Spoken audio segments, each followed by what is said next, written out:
Hello everyone, my name is Kevin Neibert. I'm the lead game designer for Livelock, and I'm pleased to share a playthrough of our PAX East build with you. Livelock is a top-down cooperative twin-stick shooter set in the 22nd century, the age of the machine.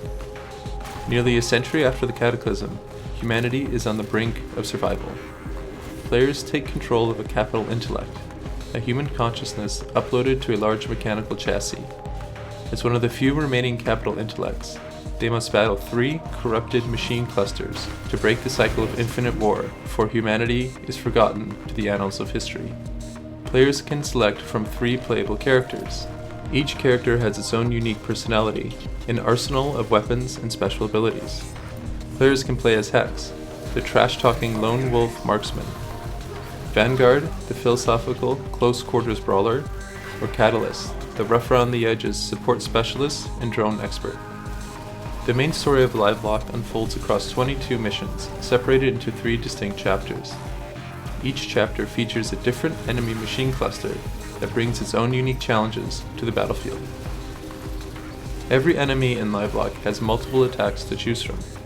Throughout the game, players will learn the strengths and weaknesses of each enemy, how to avoid their attacks, and which ones can be exploited to their advantage.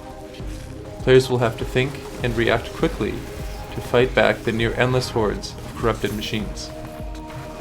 Playable with up to 3 players via online multiplayer, Livelock delivers a fast-paced co-op experience.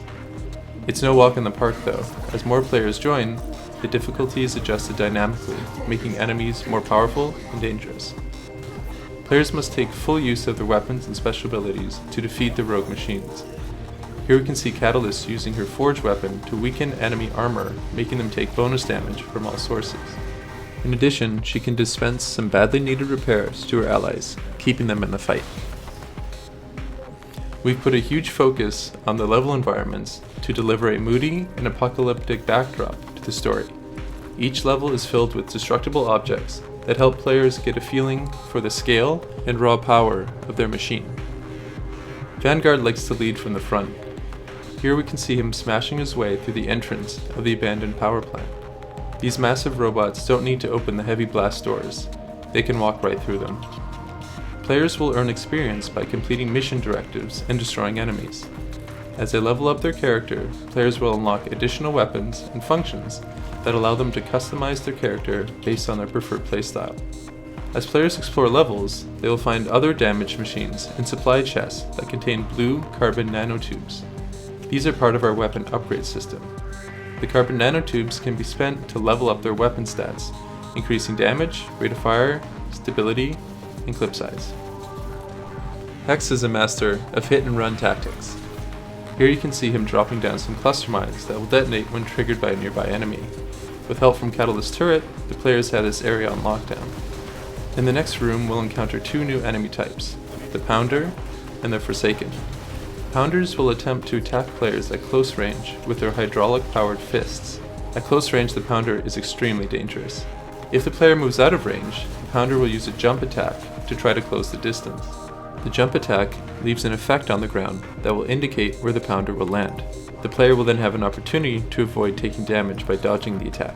If the Pounder connects, it will knock down the player temporarily. Forsaken are armed with a high-powered autocannon that after a short charge-up can deal massive damage in a wide area. Players would be wise to avoid that area while the Forsaken is firing. Let's see how our players do. First, Vanguard uses the Countermeasures ability, which taunts nearby enemies and reduces their damage output. He then deploys Reflection Array, which reflects incoming enemy projectiles. Catalyst then activates her repair drones and uses the Forge to repair her allies.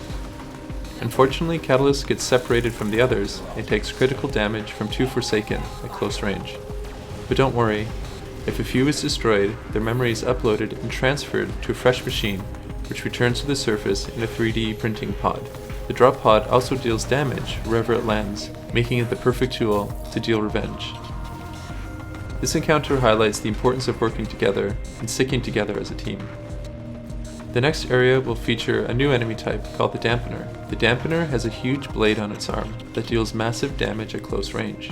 At long range, the dampener will lob vortex bombs that slow down players and deal damage in a small area. These bombs are especially dangerous in tight corridors, like the ones we'll see shortly here in the power plant. A group of players from PAX East aptly named them the Hallways of Death, a term we have come to embrace in the office. Next we will see Hex use his ultimate ability, Orbital Strike.